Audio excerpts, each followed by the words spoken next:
Olá para todos e para todas. Voltamos para mais um episódio da série de podcasts sobre liderança.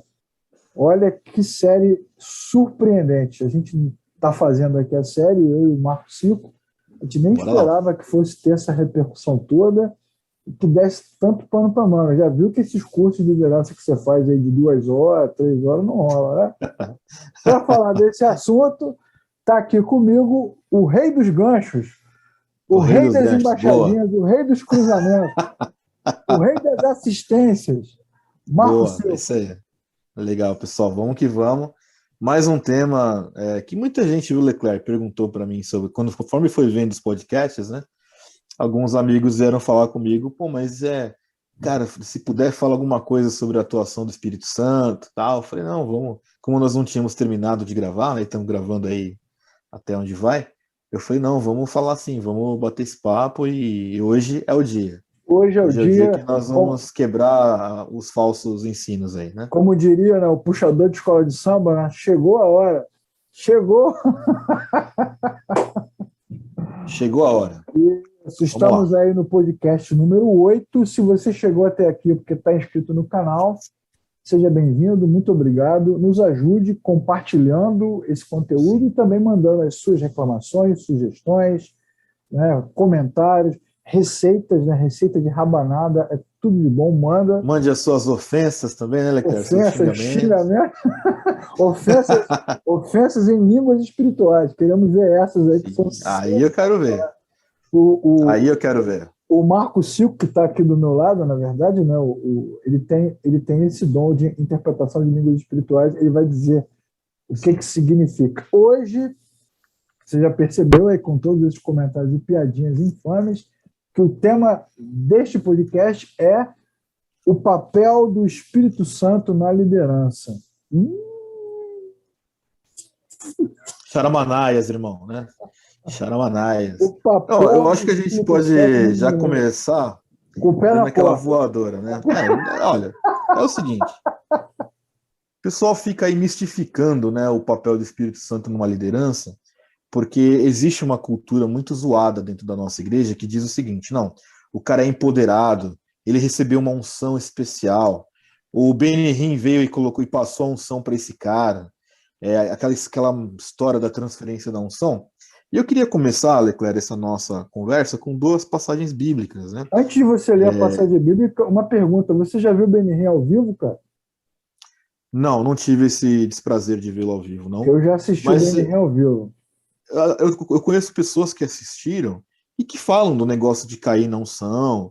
E, enfim, eu tenho algumas restrições, porque assim, eu não vejo esse tipo de movimento tácito na Bíblia a título de repetição e doutrina.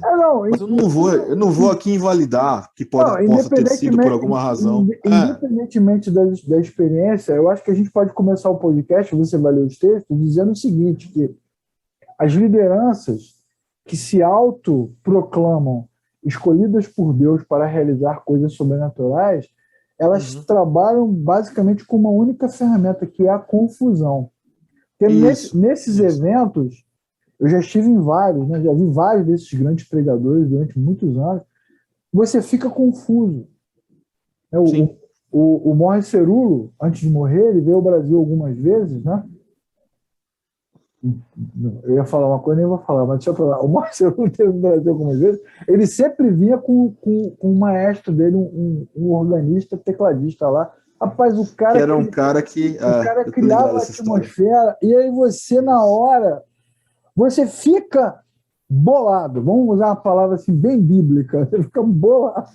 Mas o Benihim, os livros dele... O Benihim, eu não ouvi pessoalmente, até porque da última vez que ele veio eu era bem criança, enfim, mas eu li os livros dele até para poder ter propriedade no que eu estou falando, e ele mesmo dizia em certos capítulos que ele tem também lá um maestro, lá o cara que arregimenta a banda dele, o cara é bem sintonizado com ele para fazer os movimentos, para fazer aquela indução toda, né? Então é isso, é a confusão, concordo contigo, é a atmosfera propícia, né? Isso. É o que eu chamo de frisson, às vezes, né? Ou histeria coletiva. O que mantém você de pé, para não cair, Aquele que está de pé, cuidado para que não caia, quando o Benihim roda o paletó, e os outros sopram, né? O Benihim soprava e rodava o paletó. O Morris Cerullo gritava. O Guilherme Barabara, o Gary Barabara, um africano, gritava.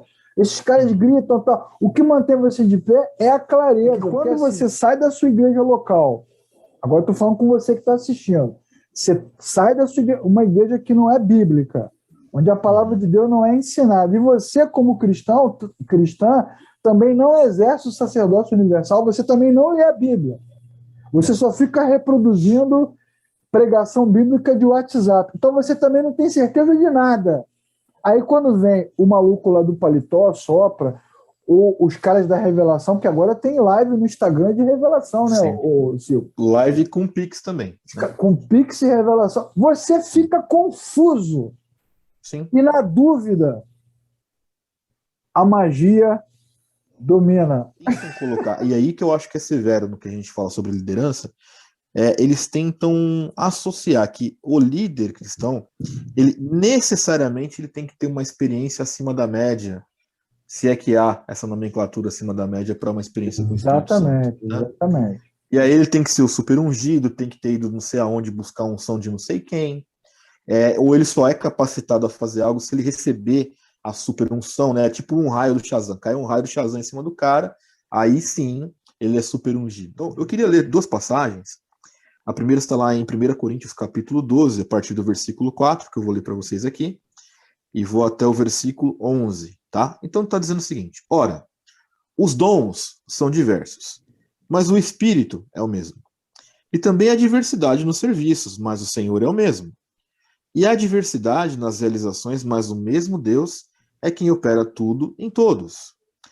A manifestação do Espírito é concedida a cada um, visando um fim proveitoso. Porque a um é dado, mediante o Espírito, a palavra de sabedoria, e a outro, segundo o mesmo Espírito, a palavra de conhecimento. A outro, no mesmo Espírito, a fé. A outro, no mesmo Espírito, dons de curar. A outro, operações de milagres. A outro, profecia. A outro, discernimentos de espírito. A um, variedade de línguas. A outro, capacidade para interpretá-las. Mas um só e o mesmo Espírito realiza todas estas coisas, distribuindo-as como lhe apraz a cada um individualmente. Então aqui, o que eu já quero comentar aqui? Primeiro, nós não estamos vendo aqui, Leclerc, que é derramado sobre a igreja o dom de liderança, por exemplo. Isso é uma questão a ser pensada, tá? Porém, o que está muito claro dentro do contexto aqui dos dons espirituais, aparentemente aqui, falando um pouquinho da igreja de Corinto, né? A igreja, ela supervalorizava o dom de línguas, que era um dom vigente à época. E aqui está muito claro que Paulo está ensinando que todos os dons têm o seu nível de importância, porque é o mesmo Espírito que opera por esses dons. Mas, ressalto que, embora dentro de um exercício de liderança, a necessidade de ter sabedoria, discernimento de espírito e etc., não se diz especificamente de um dom específico. A esse foi derramado o dom de liderança. Não se diz isso, em falando do Espírito Santo. E aí nós temos uma outra passagem que também é muito conhecida de todos, que está lá na carta aos Gálatas, capítulo 5. Nós vamos ler aqui então o versículo 22. Mas o fruto do Espírito é o amor, a alegria, a paz, longanimidade, benignidade, bondade, fidelidade, mansidão, domínio próprio.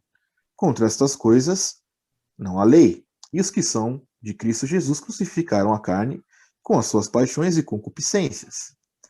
Se vivemos no Espírito, andemos também no Espírito, não nos deixemos possuir de vanglória, provocando uns aos outros, tendo inveja uns dos outros. Muito bem. Gálatas 5:22 fala sobre os frutos do Espírito Santo. Para nossa surpresa, ou para a surpresa de 0 pessoas, também não se fala da liderança como um fruto do Espírito Santo. Verdade. E aí, eu vejo que a coisa já começa a ser perversa quando alguém entende que para você ser líder, você tem que receber um dom especial de liderança, porque a Bíblia não fala desse dom especial de liderança, ou que isso é resultado de uma vida com Deus, que quanto mais você busca, mais líder você é, sendo que os frutos do Espírito Santo também não mencionam a liderança. Eu concordo que os dons do Espírito, os frutos do Espírito, vão falar de características que são dos cristãos, mas não é exclusivo de liderança. Nós não estamos falando aqui desses dons e frutos como algo exclusivo de alguém que é líder. Nós estamos falando disso como coisas que são comuns a todos os cristãos. É da igreja, né? É da igreja. Então, a primeira das coisas que eu acho que vale a pena desmistificar, o Leclerc, é essa suposta unção do Shazam, esse raio especial aí que sai do céu para determinar que o cara seja líder. Isso não existe na palavra de Deus. É verdade. Primeiro que o dom é do Espírito e o fruto é do Espírito. Então é do Espírito, não é nosso. Não pertence a homens.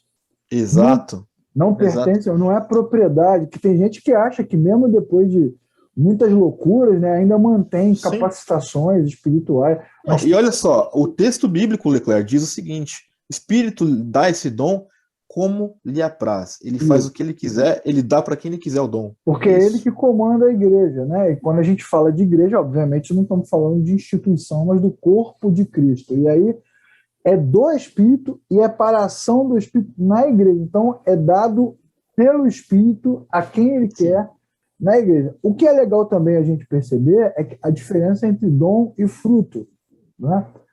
Que é um outro ponto importante, né? O dom tem a ver com uma habilitação especial para fazer alguma coisa. Então o Marco tem teologia, tem conhecimento, tem faculdade, prega muito, mas Bíblia não é ciência e fé não é tecnologia. Então você pode saber pra caramba grego, hebraico, aramaico, mas quem muda o coração do homem é o Espírito. Então, junto à habilidade de ensinar que o Marco tem, porque fez pedagogia, fez educação, o Espírito de Deus vai lá e coloca a cereja no bolo, dá ele o dom de mestre. Então, quando ele ensina, ele tem uma habilidade além da capacidade humana, que é a mesma coisa que acontece com Bezaleel, por exemplo, no Antigo Testamento, que era mestre ourives, mexia com pedras preciosas, ouro, prata, função, fazia tudo. Mas na hora de fazer a arca, diz a Bíblia que Deus chama ele lá que eu vou dar ele uma capacidade especial. Exato. Que é o mesmo que acontece com o Paulo, que já era fariseu, já sacava pra caramba, mas não sacava tudo, porque ele não tem todo o conhecimento. Então o dom é uma cereja no bolo, mas tem que ter o bolo. Você está entendendo o que você está assistindo? Você tem que saber ensinar, conhecer. Então, o dom, o cara às vezes tem o dom de evangelizar. Ele é bem preparado, estudou, se formou, tem experiência na missão, mas ele não muda corações. Então, Deus vai lá dar a ele uma habilidade. O fruto do Espírito é o resultado imediato do novo nascimento. Então, todo cristão regenerado, que nasceu de novo, já com a sua velha natureza rompida com o Criador, recebe no seu interior, como o próprio texto de Coríntios vai dizer, 1 Coríntios 2,11, o homem interior, né, recebe um novo coração. Darei ao meu povo um novo coração. E aí ele começa a viver, como diz Romanos, naquele paradoxo. Né? Ele tem dentro dele a velha natureza permanente e recebe de Deus uma nova natureza.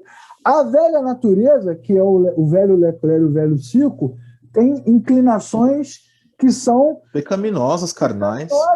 Da nossa natureza. A carne, né? Carne não tem a ver com prostituição. Você que é carnal, não quer dizer que você é um safado prostituído, mas que você tem natureza humana. Então, a minha carne tem a inclinação pela inveja, como você citou, né? Mas aí a minha nova natureza tem uma inclinação mais altruísta, né? Então o Espírito de Deus começa a produzir dentro de mim uma outra inclinação, e o legal da nova natureza é que você está livre para tomar a decisão. Agora você não é mais escravo do pecado, né? Como diz o texto, mas agora você é servo da justiça. Tem uma passagem que também acho extremamente relevante, para que a gente possa falar especificamente sobre liderança, o que se espera da liderança, as qualificações da liderança na igreja, e acredito que esse texto é o mais pertinente, né, que é a Epístola de Paulo a Timóteo, capítulo 3, eu vou ler a partir do versículo 1, que diz o seguinte: fiel é a palavra. Se alguém aspira ao episcopado, excelente obra almeja. Queria só fazer um parênteses aqui, né, que o episcopado, no contexto aqui dessa época, seriam os presbíteros da igreja, ou seja, os pastores, né, aqueles que cuidavam, né, exato. A partir do versículo 2, então diz o seguinte, ó, é necessário, portanto, que o bispo seja irrepreensível, esposo de uma só mulher, temperante, sóbrio, modesto, hospitaleiro, apto para ensinar, não dado ao vinho, não violento, porém cordato, inimigo de contendas, não avarento, que governe bem a própria casa, criando os filhos sob disciplina, com todo respeito, pois se alguém não sabe governar a própria casa, como cuidará da igreja de Deus? Não seja neófito, para não suceder que se ensoberbeça e incorra na condenação do diabo. Pelo contrário, é necessário que ele tenha bom testemunho dos de fora, a fim de não cair no opróbrio e no laço do diabo. Continuando aqui, semelhantemente, quanto a diáconos, é necessário que sejam respeitáveis, de uma só palavra, não inclinados a muito vinho, não cobiçosos de sorte da ganância, conservando o mistério da fé com a consciência limpa. Também sejam estes primeiramente experimentados e se mostrarem irrepreensíveis, que exerçam o diaconato. Muito bem. Aonde está aqui que o bispo, o diácono, ele tem que receber o Shazam, né, a unção soberana, vai ter que ir lá no evento do Benihim para receber a transferência da unção. Não está escrito nada disso aqui. O que nós estamos vendo são claríssimos frutos do Espírito Santo, sóbrio, moderado, apto para ensinar, que aí é a busca o cara tem que conhecer para poder ensinar, temperante, inimigo de contendas. Então, isso já bate em tanta coisa, quando você vê esses bispos aí autoritários, né? Confunde a autoridade que ele exerce em si como ser grosso, ignorante, estúpido, humilhar pessoas. Tem nada a ver uma coisa com a outra. Então, no fim das contas, Leclerc, eu não quero aqui reduzir o nosso tema, porque ele é um tema vasto, mas quando você entende o papel do Espírito Santo, que num primeiro momento é convencer o pecador do pecado, do juízo e da justiça, e isso se aplica a todos que são inclusive líderes, você entende que não há uma superunção, assim por dizer. O que há são pessoas que vivem, como nós também lemos aqui no texto bíblico lá do 1 Coríntios, pessoas, se nós vivemos no Espírito, nós andamos no Espírito, o que tem a ver de andar no Espírito é isso. É conhecer o Evangelho, é ter os frutos desse Espírito, né, que tem a mansidão, o domínio próprio, o amor, a paz, etc. e tal, que é originado por uma vida cristã. Rapaz, você falando, isso daria, assim, assunto para tantos temas, né? Porque, na verdade, daria. Você tem no nosso país, que é o recorte que a gente vai fazer, a gente não pode falar do mundo inteiro, né? Mas você tem uma supervalorização do templo, uma supervalorização da religiosidade. Quando você pensa na Reforma Protestante, século XVI, XVII, XVIII, você vai ver que os caras iam à igreja muito pouco, né? Se reuniam pouco. A vida cristã, ela tem a ver com a relação entre o homem e o Criador, não tem a ver com a religiosidade. Sim. Ir à igreja é bom porque eu posso encontrar o Cico lá e dar um abraço nele, mas não quer dizer que o lugar me reabastece, né? Que é assim que o lugar em si tem um poder especial. Eu vou lá e vou recarregar as minhas baterias, né? Pelo contrário, né? Olha, pode ser que você percebe você que esteja assistindo aqui o vídeo já tenha passado por isso. Sim. Muitos de nós vamos às igrejas aí aos domingos, voltamos para casa pior que a gente foi. Putz, já aconteceu comigo muitas vezes. Humilhado, intrigado, aborrecido, chateado, desanimado, confuso. A comunidade de fé, ela só é útil para os cristãos se eles voltarem para casa com a sua fé fortalecida na palavra de Deus, centralizada em Cristo, fortes o suficiente para perseverar na fé e aguardar a vida eterna. Se isso não acontece, é uma grande perda de tempo. É melhor ir para o parque, de Ibirapuera, passear com a família. Eu acho que é válido a gente também deixar muito claro, viu, pessoal? Porque às vezes, como a gente faz um comentário crítico em relação à igreja, eu quero deixar isso muito claro. Nós não somos contra a igreja, muito pelo contrário. Nós estamos aqui falando justamente para edificar a igreja. Agora, dizer que a igreja em si mesma é o templo, ou ela só funciona se o teu pastor mandar, isso não está correto. A igreja somos nós, juntos. Concordo com isso. E nem somos contra a ação do Espírito Santo. Jamais. No sentido mais místico, porque o Espírito Santo é místico. O cristianismo... Olha, eu sou um cara reformado, Leclerc, mas eu não sou sensacionista, tá? Eu não sei a tua posição, mas eu... Marcão, nós não podemos negar a Escritura, né, cara? A Bíblia diz lá que... Não, exato. O Espírito de Deus entrou em Sansão, se apoderou dele e ele quebrou tudo. Eu não tenho como negar o texto. Nós não temos como negar o texto. Então, quando eu digo, eu não sei se você que está assistindo entende o que é isso. Existem, assim, como eu tenho uma cosmovisão reformada, existem algumas divisões aí de discussões. Por exemplo, tem os reformados que são cessacionistas. Eles entendem que os dons já não existem mais. Eu sou um continuista. Eu acredito que os dons existem, porém, eu tenho o crivo de 1 Coríntios 14, por exemplo, que nos mostra que o dom tem que ter uma utilidade. Então, eu vejo o seguinte, eu vou lá um dia, vai que o Davizão lá, que é o pastor lá na igreja do Leclerc, e o Leclerc me convidam para ir pregar na igreja dele lá. Aí eu vou chegar lá falando russo, por exemplo, né? E aí ninguém interpreta o russo. Qual é a utilidade de eu pregar em russo? É zero. A utilidade é zero. E qual é a utilidade também, Marco, de uma revelação genérica? Né? Zero. Deus está me dizendo que tem uma grande obra para fazer na sua vida. Isso. Deus vai te levar para nações, muitas nações. Não, e a revelação do óbvio também, né? Olha, Deus está me dando o teu CPF, mas você já sabe o teu CPF. Então existem essas questões, e contra isso eu sou absolutamente... A placa do seu... Você tem um carro laranja? Exato. Nossa. Sobre isso eu sou absurdamente contra, né? É cigano, mas eu né? sei... O cara é cigano.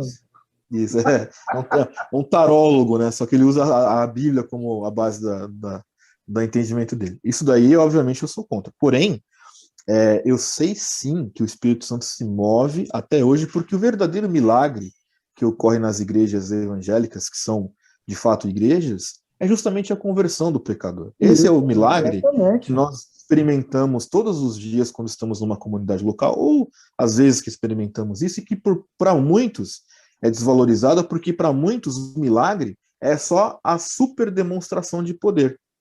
E aí, eu vou te dar um exemplo de coisas que você vê. Uma vez eu vi na TV isso aí, né? Esses pastores aí que gostam de comprar canais nas TV, né? Na TV aberta e tal. É uma humildade só. E tem um aí que ele é aqui de São Paulo, inclusive, que ele... Só dando dica. Só dando dica. Ele aqui de São Paulo, o cara, ele põe lá as pessoas para dar testemunho, né? No programa dele, enquanto ele tá passando lá o programa dele. Aí chegou uma vez um senhorzinho todo feliz, cara, tudo, né? Eu queria dar um testemunho aqui, o meu testemunho é que o Senhor Jesus me salvou. Aí o pastor lá, né, o fulano lá, que bênção, irmão, agora conta a bênção aí. Olha isso, cara. A pessoa chega falando assim, olha, o Senhor me salvou, e aí o cara dá risada, que legal, irmão, agora conte a bênção, ou seja, as pessoas coisificam, né, a obra da salvação. Exatamente. A pergunta que todos me fizeram, o cara, para ser líder, ele tem que ter uma ação espiritual diferente em relação à chamada dele, em relação a tudo isso? Biblicamente, nós já vimos que não, porque não existe um dom específico que seja dom do Espírito Santo só direcionado à liderança especificamente, e nem como fruto. É claro que nós vamos ler a Bíblia, por exemplo, até o exemplo que o Leclerc deu aqui, que Sansão, nos seus momentos finais ali, foi cheio do Espírito e tal. Existem situações bíblicas que nos mostram uma espécie de capacitação especial para uma ocasião específica. Isso significa que, então, vai ser novamente reproduzido a mesma coisa?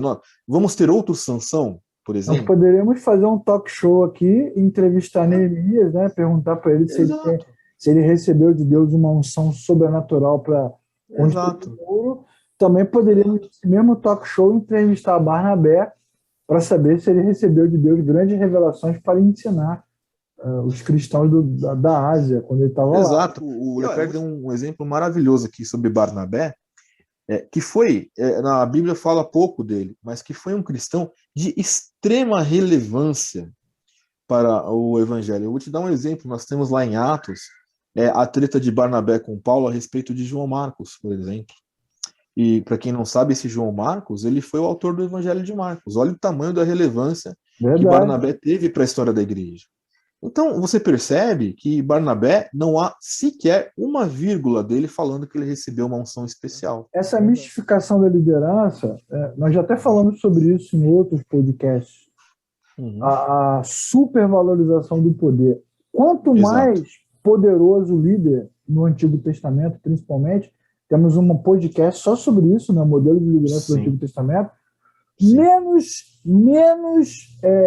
holofote ele queria. Menos holofote ele queria e menos importa esse exemplo como modelo para nós, porque não serve. Não vai repetir, cara. O cara bota lá Moisés como modelo de liderança. Como? Como, cara? O cara andava com outra coisa. O cara, aí teve um dos caras nesse aspecto, só para não perder o raciocínio aqui, Marco, nesse aspecto, Neemias e Barnabé são muito mais próximos a nós, porque Neemias tinha um plano e Barnabé tinha trabalho. Tem mais a ver com a gente do que propriamente Moisés ou Elias ou Paulo. Os caras só pegam os super exemplos, que são exemplos muito assim restritos, né, muito específicos. Sim. Você vê que Moisés é um cara extremamente usado por Deus e Josué, depois dele, nem tanto assim. Logo em seguida. Mas era esse ponto que eu ia comentar, porque foi essa uma argumentação que usaram para falar comigo, por exemplo. Falou, Marcão, por exemplo, o caso de... Esse mesmo exemplo que você falou, Moisés e Josué, né? A Bíblia não fala que o Espírito repousou sobre Josué, a autoridade foi passada por Josué? Isso, exatamente. Eu não nego isso. Mas Josué foi tão grande quanto Moisés nesse sentido? Ele fez as mesmas coisas, né? Não fez. Outra coisa, é a história de Elias e Eliseu, a porção dobrada do Espírito, né? Eu falei, cara, é a mesma questão. Você olha para uma situação pontual e que deveria servir para nós, para mostrar a seriedade desses homens ao seu tempo. Isso, exatamente. Naquele tempo. E a liberdade de Deus, né? E a liberdade de Deus de fazer o que quer, quando quer. Mas os caras usam isso como modelo. Exato. Um modelo no uma doutrina. Tem que ser assim. Isso. Tem que ser assim. Não, que é falso, né? Modelo falso. Totalmente falso. Não serve. Na verdade, esse que me dá o grande incômodo de tudo, Leclerc. É assim, mas então qual é o modelo de liderança que eu tenho que ter? O modelo de liderança é Cristo, cara. Será que o que mais precisa ser dito em relação a essa questão? Precisamos de uma igreja com a cara de Cristo. Exatamente. Exato. As igrejas, elas só podem ser chamadas de igrejas se Cristo for o líder. É claro que eu entendo a necessidade de ter ali um pastor, alguém que ensine. Eu entendo isso. Eu não estou me opondo a questões de dons ou cargos, não é nada disso, não. Eu estou dizendo o seguinte, que se há um modelo a ser observado, este modelo já deveria estar mais do que claro para todos nós, que é Cristo. E aí você consegue, olhando para Cristo, tirar essa mania macumbeira que esse povo brasileiro tem de querer supervalorizar espiritualmente, entre aspas, essa questão do envolvimento do Espírito Santo. Não, mas o cara tem que ser ungido, o cara tem que ser cheio do Espírito Santo. Mas o que é? Não, quem mede e quem é cheio do Espírito Santo? Não, mas eu vou lançar aqui a nossa discussão para você que está assistindo pensar. Quem é que mede? Quem é que tem lá a unçãotrômetro que fala? O marcador da unção, medidor de unção. Anointingtrometer. Quem é que mede isso? O cara chega perto aqui, eu coloco o termômetro dele, a unção sai no céu. Quem é que mede isso? Né? Qual é o papel do Espírito Santo na vida do líder? É o mesmo papel na vida de qualquer pessoa, que é convencê-lo do pecado, do juízo, da justiça, ajudá-lo com os dons que o Espírito Santo decidiu dar a esta pessoa, e também que ele tenha os frutos do Espírito Santo. Nós lemos aqui na palavra de Deus também a questão do que é esperado dos líderes, né, dos presbíteros, dos diáconos, que se você for olhar ali, são atitudes e posturas que são oriundas dos frutos do Espírito Santo. E outra coisa, isso, Marcão, que é uma coisa que a gente não vai entrar aqui, porque não dá tempo, né, é um assunto muito vasto, mas assim, você tem um contexto histórico, sociológico, né, por trás das epístolas, o momento em que elas são escritas, a sociedade em que elas estão. Qual era a situação da igreja local? Eles precisam dar sinais, né, de mudança de valores éticos, sociais. Né? O cara não pode continuar sendo pagão. se ele virou cristão. Então as recomendações são essas. E quando se fala do testemunho também, Leclerc, que eu acho que é uma coisa que é relevante, é assim, o testemunho não é a imagem que o líder tenta passar.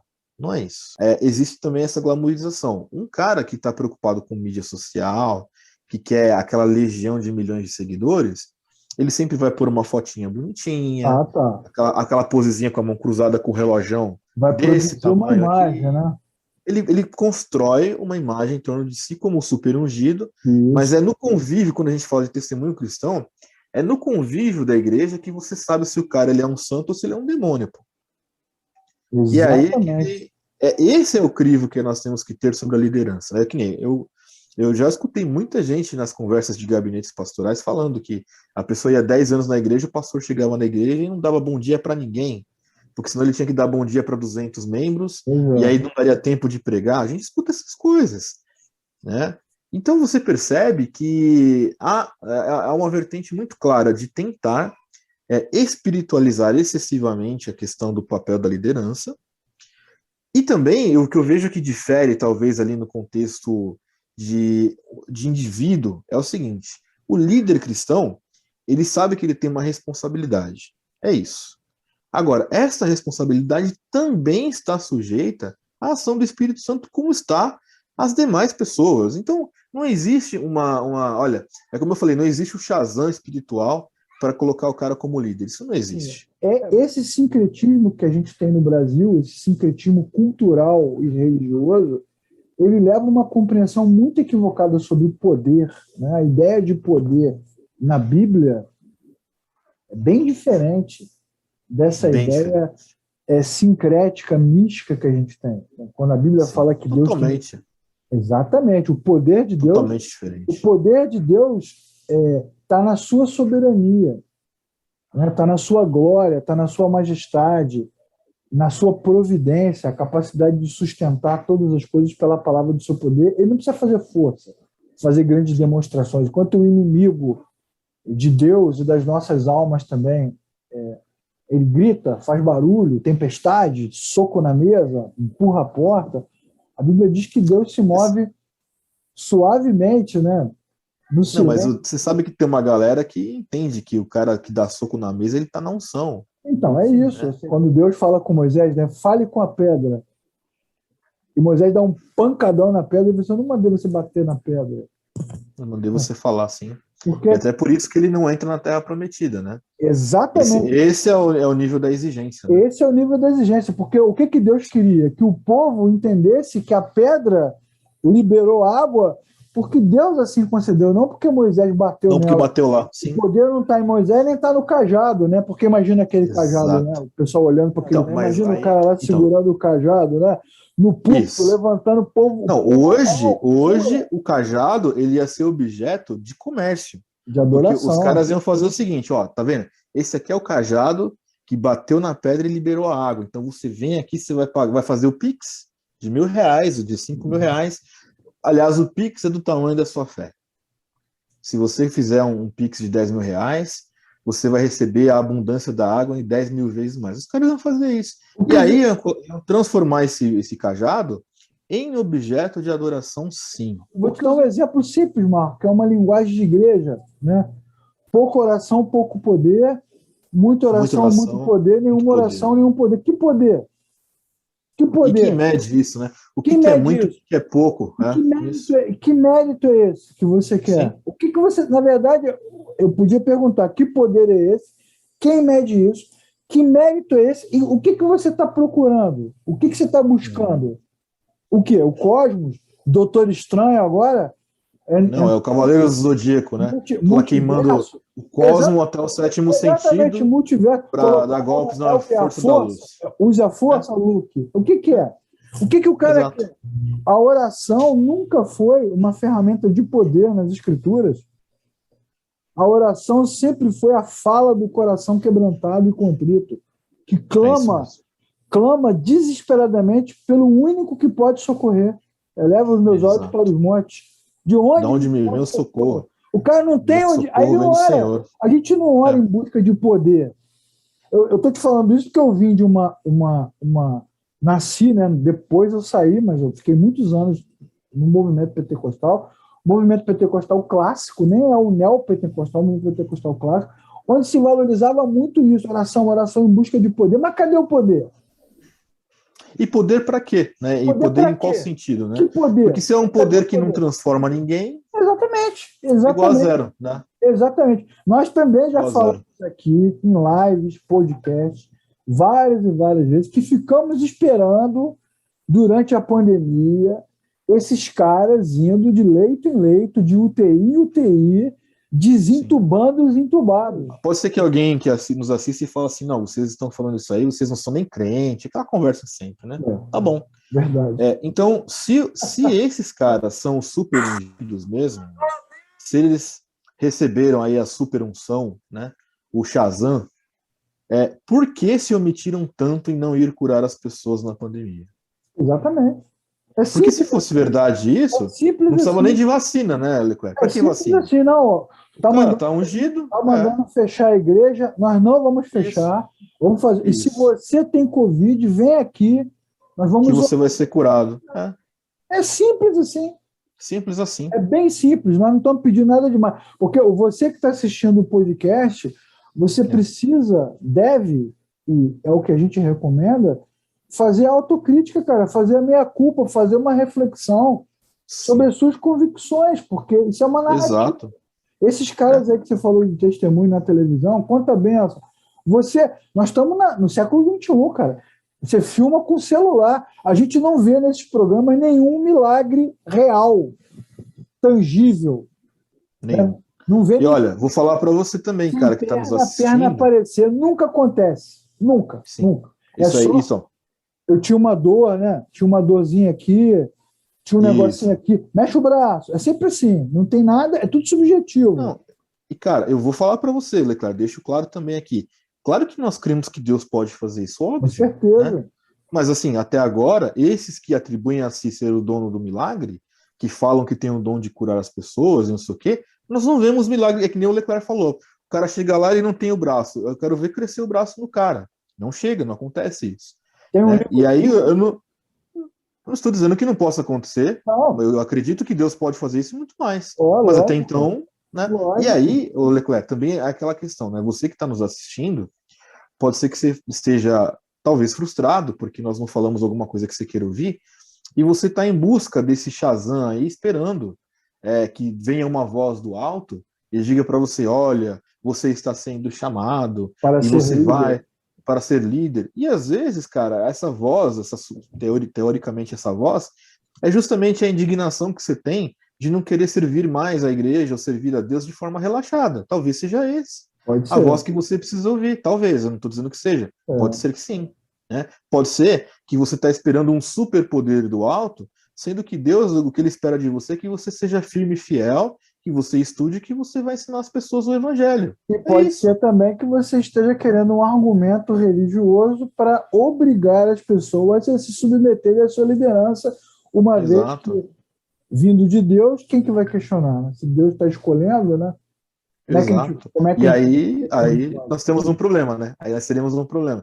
Porque assim, se você espera que aconteça isso da parte de Deus, você está muito enganado. Cara, isso não vai acontecer. Esses movimentos espirituais são muito interessantes, né? Quando a gente começa na jornada da fé, novo nascimento, tal, a gente é novinho, né? Todos esses caras geram na gente grande admiração. Depois de alguns anos, você tem grande ódio. Depois você vai dando uma equilibrada. Mas eu acho assim que... Por que o cara... Vamos pegar o fenômeno da revelação, que é uma das coisas que os caras mais gostam de fazer, e hoje estão fazendo pelo Instagram, né? Por que o cara não te conta? Por que sempre tem que ter um mensageiro, né? Então, Marco, Deus mandou te dizer... Por que Deus mandou te dizer se não poderia ter dito para você? Você tem o argumento religioso, o argumento de poder, a ruptura do sacerdócio universal. A gente está voltando para o clero, né? Você tem uns caras ali escolhidos. Você está praticamente com a igreja de Roma. Você ali, né? precisa ler, que está assistindo o podcast, o livro de Colossenses, né? A grande luta de Paulo na epístola de Colossenses é o combate à religião de mistério, né? A experiência gnóstica, subjetiva, da realidade espiritual. Olha, você precisa se questionar por que Deus não falou com você diretamente. Sempre contou para outro. Por quê? Porque tem os escolhidos, os especiais. Esse é o argumento. Nós somos escolhidos especialmente por Deus para liderança. Mas aí, Marcão, fica no ar aquela pergunta. Vamos lá. Qual seria, então, o papel do Espírito Santo na liderança, uma vez que o misticismo não serve? Então, nós vamos falar aqui de 3 aspectos que não fecham o assunto, mas são 3 aspectos relacionados de forma objetiva ao papel do Espírito Santo na liderança ministerial. O primeiro deles, o primeiro papel do Espírito Santo é trazer clareza e conhecimento, porque não existe fé cristã sem Bíblia. Certo, Marcão? Exato. Primeiro, a Bíblia inspirada por Deus, né? Então, essa é a influência do Espírito Santo na vida do homem. O Leclerc muito bem colocou no começo aqui desse podcast, né, que a fé não é uma ciência no sentido de acadêmico, estrito, você pode fazer um seminário e tudo mais, mas se o Senhor não colocar a fé no seu coração, filho, você vai ser só um cara técnico que conhece passagens e textos. É isso, né? Agora, esta é a verdadeira influência do Espírito Santo. Qual é a influência? Quando o cara se debruça sobre a palavra de Deus para ler aquilo que foi inspirado por Deus, né, pelo próprio Espírito Santo, para que fosse passado para nós. Essa é a influência maior. No fim, as pessoas acusam a gente naquela história, né, de que mas a letra mata e o Espírito vivifica, né, vivifica contextuando um texto, na verdade, porque o texto não está falando sobre... É como se fosse proibido você estudar a palavra. Não, muito pelo contrário. Mas você, lendo a palavra de Deus, esse é o momento que você é alimentado, que você é inspirado, que você é instruído, que você entende o que você tem que ensinar. Esse é o momento, né? Então, a origem, né, da influência do Espírito Santo na vida do líder está diretamente ligada ao tanto que a Bíblia tem relevância na vida deste cara. Não como um livro, mas como a própria voz de Deus, né? A palavra de Deus falando no nosso coração. Exatamente, a fonte de manancial, né? A relação do cristão, a relação do cristão com a Escritura é uma relação devocional, ela não é intelectual. Exato. Primeiro você crê para depois entender. Primeiro crê para depois estudar. Então, se você tem uma liderança que ao pregar, ao ensinar, não fortalece a sua fé na Escritura, ora, então não é o Espírito Santo, não é esse o objetivo, né? O Espírito Santo, ele foi dado às comunidades exatamente para confirmar todas as coisas que Cristo havia falado, né? Alguns vão usar, Marco, o argumento, né, do Evangelho de João, dizendo assim, vocês farão coisas maiores do que as coisas que eu faço. O cara vai citar esse versículo, né? E aí, de novo, vem o argumento de poder. Ok, mas tem um vídeo que nós já fizemos, eu vou deixar aqui embaixo desse vídeo a descrição sobre esse ensinamento. Jesus não está falando de demonstração de poder, não. Porque, na verdade, tudo que acontece após a ressurreição é maior do que já tinha acontecido antes, é óbvio, né? Sim, porque óbvio, claro. Tudo que Jesus fez antes ainda é naquele mundo contextualizado do Antigo Testamento, da Antiga Aliança. Mas depois da ressurreição, quando Jesus sai da tumba como o primogênito dos mortos, o primogênito de uma nova criação, dali para frente tudo é mais poderoso, né? Tudo é mais grandioso, não importa o que aconteça. Então, mas só que os caras vão pegar isso aí e vão dizer assim, não, mas você fala isso porque você não tem fé. Você fala isso porque você não crê no milagre. Mas esses caras que nos acusam, Marco, também não fazem os milagres. É tudo uma narrativa. Não fazem. Está tudo no mundo das ideias. Os caras estão preocupados com o Pix, né, cara? Estão preocupados com a verdade do Evangelho, né? Tem uma publicação também do Spurgeon, que é bem conhecida, essa de verdade, né? Não essas publicações de Facebook, né? É batatinha quando nasce, espalha a rama pelo chão. Spurgeon. Não é isso. Tem um texto que escreve sobre a conexão do Espírito Santo com o nosso ministério, onde ele conta a história de um líder que foi assistir ele falar, né, um líder de uma grande igreja, foi assistir o Spurgeon pregar, né? E nessa mensagem, o Spurgeon está falando sobre a importância do conhecimento bíblico. Porque quanto mais você conhece a Bíblia, e melhor expõe, mais clareza tem o povo que escuta, como ensina o Salmo 19, né? A tua palavra é luz, a tua palavra ilumina os olhos, a tua palavra torna sábio o ignorante. Olha só, a Bíblia dizendo, né? E aí ele falou sobre isso. Quando acabou a pregação, o cara foi lá no gabinete, o cara era bispo, né? E falou com os públicos: eu não concordo com a sua pregação de hoje, que tem que estudar muito, porque muitas vezes eu saio do gabinete domingo e não entendi nada do que eu li, e falo, e depois também não entendo nada do que eu falei. Aí o Spurgeon falou para ele assim: isso aí que você falou agora é verdade, porque todos os membros da sua congregação compartilham da mesma ideia, eles também acham que você fala coisa com coisa. Nada com cara, nada com nada. Quer dizer, o cara querendo valorizar Sim. a falta de conhecimento, que é o que você vê na igreja. Na verdade, aqui no Brasil, principalmente, Leclerc, existe uma glamorização da falta do conhecimento. Impressionante.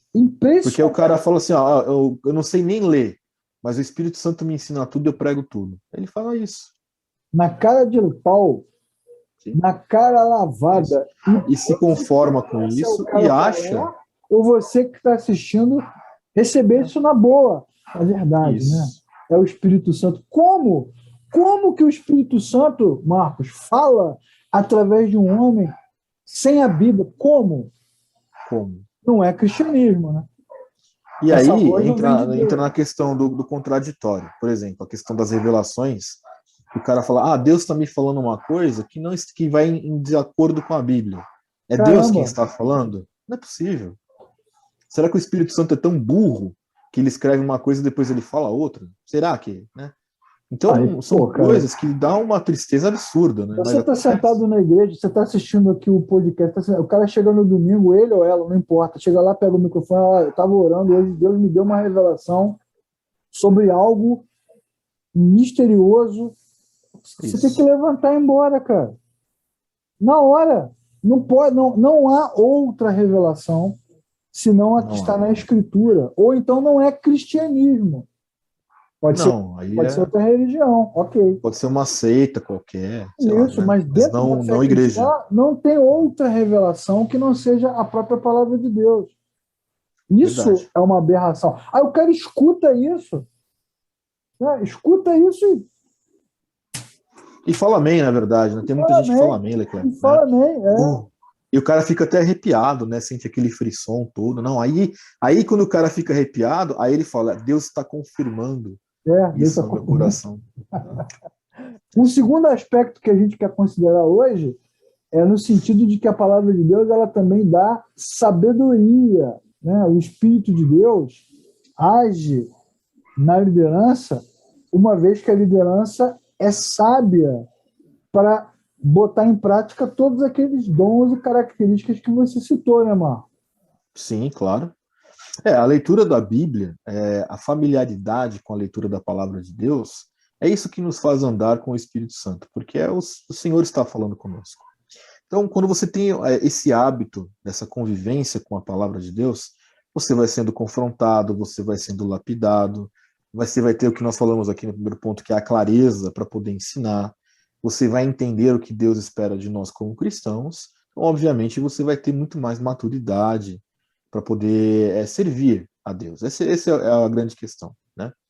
E, enfim, quando você está ali submisso a esta palavra, e quando você se coloca na sua posição de cristão, com a profunda consciência que você foi também que você é um pecador perdoado, e você se submete a isso, você não tem problemas em se submeter a isso, você não vai precisar de uma nova revelação, você não precisa... É aquilo que a gente sempre fala, parece que a gente aqui fala o óbvio.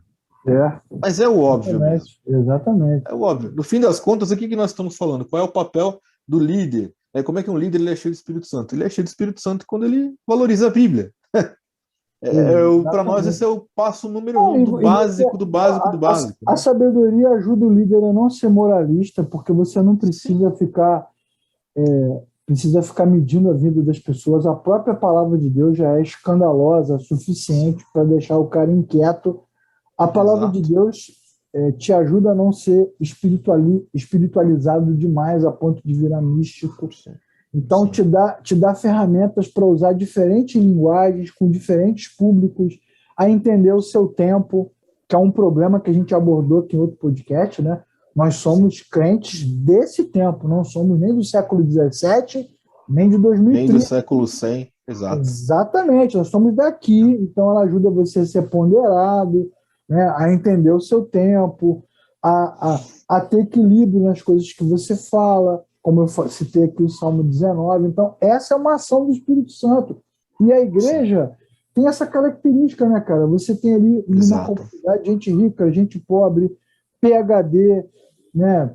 Estudou no exterior, gente simples, jovem, adolescente, adulto, senhor, senhora. Você tem uma diversidade enorme, multidisciplinar, multicultural, diferentes formas de criar filhos, né? de ter relacionamentos.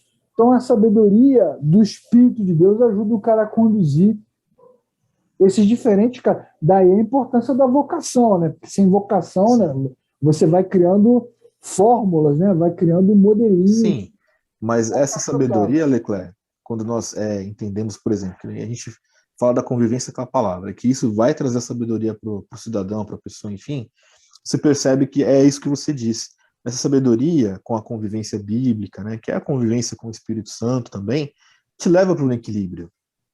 Então aí tem tudo a ver com aquela questão do fruto do Espírito, de ser moderado, sóbrio, né, de você ser benigno. Você consegue olhar as coisas com um olhar menos reativo, porque você entende aquilo que o Espírito Santo de Deus falou ao seu coração mediante a leitura da palavra. Isso é ser sábio. Exatamente. Discernir o seu tempo mediante a Bíblia. Né? Então é importante. Um cara que é cheio do Espírito Santo, ele vai ser sábio, ele vai buscar essa sabedoria, e ele vai buscar essa sabedoria que está contida na palavra de Deus. O último aspecto que a gente quer considerar aqui nesse vídeo, com relação à ação do Espírito Santo na liderança, você está falando tanto do óbvio, né? Então vamos. Mas é óbvio, né, cara? Quando o Espírito Santo age na liderança, a liderança cumpre a missão, caramba! Cumprir a missão, que é falar de Jesus. E a falta do Espírito Santo na liderança leva ao romance da missão. O cara quer levar o evangelho para Zimbábue, né? Mal menos, né? A maioria quer levar o evangelho nos Estados Unidos. E não se preocupa com o entorno da igreja, né? Onde a igreja foi plantada. E a palavra não é pregada, e os irmãos não aprendem como eles devem testemunhar da sua fé, né? Então você não tem o cumprimento da missão, como o Ronaldo Lidório, que é hoje o missionário brasileiro mais relevante, né, em ação. Ele sempre fala sobre a missão da igreja, que é uma coisa que o John Piper também sempre fala. A missão da igreja é glorificar a Deus. Sim. A missão final da igreja não é ganhar o mundo, é glorificar a Deus. Então você tem aí um monte de igrejas sendo abertas. Para quê, exatamente? Em que momento Deus... Qual é o objetivo? Sim. Não é? Portas e colada, parede com parede, igreja na frente da outra, assim, do lado da rua. E assim, essa questão de cumprir o ID, como a gente falou, né, por mais óbvio que seja, né, esse ID e pregar o evangelho parece que está bem distante da realidade de muita gente que supostamente almeja essa liderança. A pessoa quer fazer tudo, ela quer construir uma igreja gigante, quer ter 200 milhões de departamentos dentro da igreja, quer fazer prédio, eu quero fazer uma estrutura aqui para fazer isso e aquilo, mas a pregação, né, que é o ID, né, arrependei-vos porque é chegado o reino, ficou para trás há muito tempo, a pessoa não sabe o que é isso. Né? Aí você não percebe que as pessoas são atraídas para a igreja pelo que ela está fazendo, e não por Cristo, né? Sim. O cara muda de igreja, aquela igreja é muito boa, faz trabalho social, tem um departamento infantil muito bacana e tal. E o cara não vai por causa de Cristo, por causa da palavra, mas por outras razões. Ele vai porque ele quer se sentir confortável, se ele está num banco de uma igreja grande, estruturada, com ar-condicionado, um local onde que ele tire o peso da consciência da omissão dele. Ah, essa igreja aqui faz uma obra social. Isso. Então, essa igreja aqui tem uma assistência social, eu vou reduzir o peso da minha missão, vou lá e dou um saco de arroz para essa missão uma vez por mês, que vai abençoar a vida de pessoas. E, no fim das contas, é só um anestésico para o real problema. O real problema é que a pessoa não entendeu nem o que é ser cristão, menos ainda qual é o papel da igreja, menos ainda, né, a relevância que a igreja tem que ter. Não sabe compartilhar a fé nunca. Sabe nada. Vai compartilhar a fé com alguém. É sempre moralismo, né? Abandone isso, abandone aquilo, arrependa-se, mas não arrependimento provocado pelo Espírito Santo, né? Nada, zero. Pecado, mas o arrependimento com relação à bebida, à droga, à imoralidade, né? Sempre nessa vibe. E aí você tem um monte de gente ali que mudou a roupa, mudou o grupo de amigos, né? Mas não mudou o coração. E o coração está ali cada vez pior, na verdade, né? E ainda sendo suprimido pela falsa aparência da humildade ou do cristianismo, né? Não, agora eu não uso mais o brinco, né? Agora eu só uso terno e gravata, aquelas coisas que nós já conhecemos muito bem e que é bem distante da questão do cerne do evangelho. É verdade. E aí, Leclerc, quando você fala assim, olha, cumpra a sua missão, acho que esse é um bom recado para aqueles que estão buscando aí uma espécie de empoderamento, né, do Espírito Santo, né? Então que você seja homem o suficiente de fazer aquilo que o Senhor Jesus condicionou a todos, não só a liderança. Né? A mensagem de enviar lá o ID, né, e pregar o evangelho, não é só para os apóstolos, não, nem para os pastores, é para todos, seja lá o cargo que você tenha. Claro, você vai precisar aprender o evangelho para você poder ensinar, porque como é que você vai pregar algo que você não conhece, pelo óbvio, mas seja homem, né? Pois é, Não ponha no Espírito Santo a culpa da sua missão, né? Ah, não, é que o Espírito Santo não me deu o poder necessário. Seja homem, pô, vai pra cima, né? Vamos pegar esse ponto aí, né? Uhum. Indo pro óbvio e pro básico da missão, que é o testemunho. Sim. Testemunhar o quê, se você não nasceu de novo? Exato. Se você não teve um encontro com Cristo? Vai falar de quê? Da religião? Vai falar como Jesus é bom funcionando nos outros e não funciona em você. Exato. Vamos pegar a fala, para a gente ser bem místico, assim, né? Benihiniano. Vamos pegar a fala do demônio lá. Eu sei quem é Paulo e sei muito bem quem é Jesus. Agora você quem? Vocês quem são? Isso. Exatamente. Mas no fim é isso, é quem é você, né? Porque você é o que está esperando o Shazam ou você vai ser homem de enfiar a cara na Bíblia e ir a Bíblia cima, diz, né? que quando a mulher samaritana descobriu que Jesus era o Messias, ela disse, né? Eu sei que quando o Messias vier, ele nos ensinará todas as coisas. Jesus fala assim, eu sou o Messias. Eu que falo contigo. Quando Jesus se revelou, aquele texto é um dos mais pedagógicos da Escritura, né? O encontro com Cristo, com o Messias, é que gera o novo nascimento. Sem esse encontro, não tem culto que resolva. Quando Jesus diz, eu sou o Messias, e ela vê, porque Jesus fala com ela, não porque alguém contou, o que ela faz? Ela pega o cântaro, deixa em cima do poço, vai para a cidade e conta para todo mundo, encontrei o Messias. É a essência do novo nascimento. Eu encontrei. E ela leva os amigos, né, os cidadãos da cidade, eles vêm, Jesus está ali, ensina a todos eles. E como é que o texto termina? Os caras olham para ela e dizem o que para ela? Nós viemos porque você contou. Agora nós ouvimos e vimos com os nossos olhos. Então o testemunho dela foi útil porque o Espírito Santo agiu através dela para que outros tivessem o mesmo encontro. Então, na verdade, Marco, a ausência do conceito de missão tem feito com que muitos líderes atraiam pessoas para debaixo do guarda-chuva da sua liderança. Sim. Para debaixo da laje do telhado do seu templo, mas não para Cristo, não para a videira. Né? Exatamente. Os caras são atraídos para a religião, mas não são levados para a videira. E aí duas coisas me incomodam muito, não sei se você concorda. Tomara que discorde para dar um barraco aqui. Duas coisas que me incomodam muito. O discurso da piedade, não, porque aqui nós nos amamos, somos todos iguais, aqui ninguém manda em ninguém, que normalmente o 99,999% dos casos é falsa piedade. Esse é o discurso. E a segunda coisa que me incomoda muito é o discurso da revolução. A nossa igreja tem uma visão revolucionária, diferente, nova, abrangente. E por trás de todo o discurso revolucionário tem um braço de tirania. Claro. Não, é que não dá para discordar dessa visão, porque é bem por aí mesmo. Não, é real. É real. A gente tem, no fim, isso também tem a ver muito com a crise de identidade da igreja, né? Por isso que eu sempre falo assim, do pleonasmo da igreja relevante. Cara, o pessoal que se apresenta como igreja relevante, ele não sabe o que é igreja, porque a igreja em si, ela já é relevante. Então, é muito tenso, porque você sabe, e é verdade, é a falsa piedade, a falsa revolução, e vai esbarrar naquela questão lá dos fins que se justificam pelos meios. Então, é muito tenso, porque isso perverte muito o evangelho. Exatamente. De forma bem sutil, bem encruada, e que muitos não percebem, né? Mas é verdade. Muito bem colocado por você. A questão não é se nós somos uma igreja relevante. A questão é por que não temos sido. É isso aí. Eu quero saber o seguinte, Marco. Quando acabar essa live aqui, vai derrubar? O YouTube vai derrubar? Nós seremos cancelados? Ixi, vamos ser cancelados, cara. Essa daqui... Porque desmistifica muita coisa, né? Bate em muitos ídolos do coração.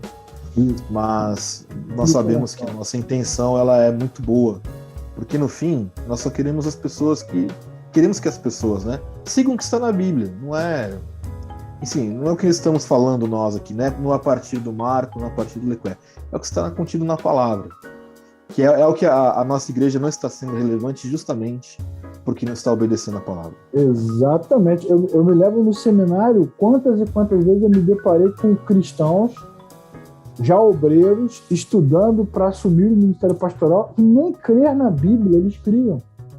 Vê como é que o sistema está todo corrompido por dentro. Como é que o cara vai para o púlpito, para uma sala de escola bíblica, para um grupo pequeno, ensinar uma coisa que ele não acredita, cara, ele não crê naquilo. O cara virou um profissional da fé, né, cara? Ele já não acredita, mas ele faz aquilo meio de vida dele. Aí vem o último ponto aqui do nosso podcast, que é um outro ponto que o Spurgeon bate também, que é a questão do coração ardendo, né? Ou como disse Jonathan Edwards, né? Luz na mente e fogo no coração. O coração precisa arder. Como que o cara ensina a palavra de Deus, lê o texto, e aquilo não causa nele inquietação, quebrantamento, alegria, tristeza, indignação, profunda contrição? A palavra de Deus, eu volto aqui ao livro do Eugênio Peterson, que nós citamos no outro podcast, né? Corra com os cavalos, sobre a vocação de Jeremias. Quando Jeremias fala assim, a vontade que eu tenho é largar tudo, mas eu não consigo, porque aí vem a tua palavra e é como um fogo dentro de mim, eu não consigo me conter, né? Aquilo arde no coração do cara. Então, o papel do Espírito Santo é isso. Eu me lembro também de um caso, adoro contar causa, quando eu era garoto, na igreja de onde eu era, uma antiga Assembleia de Deus, tinha um pastor que estava jubilado. Na Assembleia de Deus tem muito isso, né? O jubilado, que é o pastor que já está aposentado, geralmente é o fundador, ficou ali e estava lá. E aí, a Assembleia de Deus era, na minha época, não sei como é que ela está hoje, mas uma denominação que gostava muito de receber convidados, né? Se você chegasse lá de terno com a Bíblia embaixo do braço, a chance de você falar era grande. Muito grande. Eu me lembro de um culto de domingo à noite que tinha um convidado, o cara foi convidado para pregar e ele começou. Grita, se mexe, levanta a dele. E tava lá o velhinho sentado, jubilado. Ele estava jubilado, mas naquele domingo, especificamente, que era um domingo comum, ele estava sozinho na igreja. A gente estava ali dando suporte. Ele já tinha quase uns 80 anos, a gente estava dando suporte. Ele falou, abriu o culto e tal, e deu a palavra pro cara, e o cara grita, o cara mexe, o cara levanta a mão, e o cara sacode, não sei o que, e grita. Tal. Lá pelas tampas, depois de meia hora, o cara pegou o microfone e falou assim, essa igreja é fria, esta igreja está precisando da unção de Deus, ela não glorifica, ela não se movimenta. Mandou, o cara mandou, e é isso, e a galera toda olhando, né? E falou que blá, blá, blá, blá. Rapaz, ele tava falando. Enquanto ele falava, o velho levantou. Aí já rolou 1 hora. O velho levantou. O velho levantou. Levantou o tiozinho. Pediu licença, educadamente, pegou o microfone. Você vê, essa cena foi tão impactante. Isso deve ter o quê? Sei lá, 35 anos. Eu nunca mais esqueci. Ele pegou o microfone, ele falou assim: irmão, o pregador é jovem. Ele ainda tem muito para aprender. Ele ainda não entendeu o que é mais fundamental. Não é a igreja que manda algo para o púlpito, mas é do púlpito que sai a fagulha do Espírito Santo que aquece o coração dele. Cara, acabou o culto. Quebrou, cara. Acabou o culto. Porque quando ele falou esta frase, toda a igreja se alegrou naquele momento. Toda a comunidade ficou quebrantada. É do culto. Rapaz, você vê, ele não falou em línguas, é o que a gente está falando aqui. Ele não exerceu um dom sobrenatural, ele não fez nenhuma exortação violenta, ele não foi agressivo, ele foi educado. Mas ele exerceu o papel de uma liderança inspirada pelo Espírito Santo. Amém. Botou o cara no lugar dele, botou a coisa no lugar dela, se posicionou e falou assim: o pregador é que tem que vir para cá com o coração ardendo. Que conversa é essa? Se a igreja não se alegra, é porque a mensagem é vazia. A mensagem é fria e não vai rolar. E é isso que você vê, Marco. Quanto mais uma comunidade é cheia de cristãos que nasceram de novo, menos ela vai se impressionar com performance. Com discursinhos, né? Exato. Com discursos que não tem nada a ver. Sim. Não é? É isso aí. Muito bom, muito boa essa partilha dessa experiência, bem interessante, bem legal. Até o meu coração aqui ficou cheio de esperança. Impossível não ficar. E nós esperamos que você que está assistindo a esse podcast compartilhe com seus amigos e use isso para conversar na sala de seminário. Levante esse ponto. Será que o Espírito Santo tem agido na nossa vida através de nós? Temos ouvido a sua voz? Né? Quais são as vozes que nós temos ouvido? Isso é importante. É uma boa reflexão, né? Amém. Muito boa. Muito importante. Nos ajuda, né? A Bíblia diz lá no tempo de Samuel que tinha sacerdote, tinha sacrifício, tinha culto, tinha tudo, mas Deus não falava, mesmo com a Bíblia sendo lida há 20 anos, que a voz de Deus, quando o povo não ama a palavra, né, cara, Deus recolhe a sua palavra. Sim, é isso mesmo. Valeu, Top 10. Top 10. Valeu, Leclerc, foi muito bom esse podcast aqui, valeu, espero que nós vamos, assim, embora eu espero que vai ter algum revés, né, mas eu espero que as pessoas entendam que nós estamos aqui falando, né, e que seja para edificação da igreja, né, que as pessoas entendam que esse misticismo não pode ter lugar no ambiente da eclesiástica, enfim, naquilo que tem a ver com Jesus, não tem espaço para esse tipo de superestima, né, em relação a essas supostas unções, transferência de unção, enfim. E queremos colocar, né, Marco, aquela pulga gigante atrás da orelha. Sim, né? Claro, como sempre, né? Desconfie de todo discurso espiritualizado, místico, desconfie. Pezão atrás. Bíblia na mão, né? Bíblia na mão, olho no peixe, olho no gato. Tá bom, Marcão? Beleza, meu caro. Valeu, pessoal. A gente vai se encontrar aí no próximo tema. Aquele abraço.